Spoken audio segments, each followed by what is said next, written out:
Controversy continues tonight in Cobb County over the annual Helen Ruffin Reading Bowl. The district says students are beginning to prepare for the competition, but educators who normally run it say they are still in fear of losing their jobs. Now, this all comes after a Cobb County teacher was fired for reading a book about gender identity to her fifth grade class. 11 Alive's Paula Suro has been following this story for us. She joins us now in the studio with the very latest. Paula? That's right, Ron. I spoke with the head of the Cobb County Association of Educators. All he wants is for the school district to provide proof in writing that educators who choose to participate will not get in trouble or fired for the books on the competition reading list. So we asked the school district if it could do that. Instead of responding to our questions, we got a generic statement. All we were asking for, protections from the county.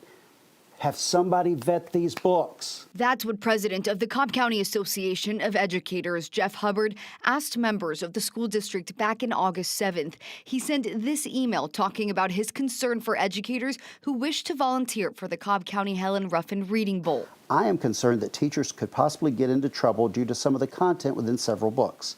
I received a one-line response the next day. Thank you for sharing your concerns. We've not heard anything since. That same week was the termination hearing for former Cobb County teacher Katie Rinderly, who was fired by the Cobb County School Board days later for reading a book about gender identity to her fifth grade class. We tried to solve it. We tried to be proactive. And then you got the Rinderly situation and people got more scared. Since then, volunteers who put the Reading Bowl together in the county said they would not participate out of fear. Despite that announcement, the Cobb County School District told 11 Alive last month that the bowl was still on. It may still be on, but it's not going to be on with the people who are the heart and soul of it. They can send out the permission forms, but you need the experience. Tonight, 11 Alive reached out to the district asking, will educators get in trouble for participating? And if they decide not to participate, how will the bowl be held? And will students be allowed to read the books that to some may be seen as controversial?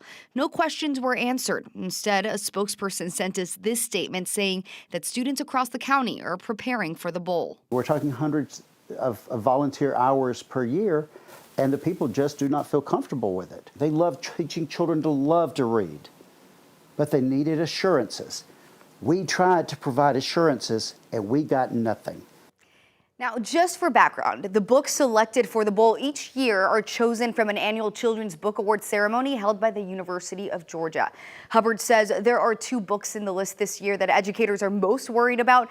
That's The Attack of the Black Rectangles, which is about book censorship of sexual materials, and Too Bright to See, whose main character is a transgender boy. It'll be interesting to see how this all plays out.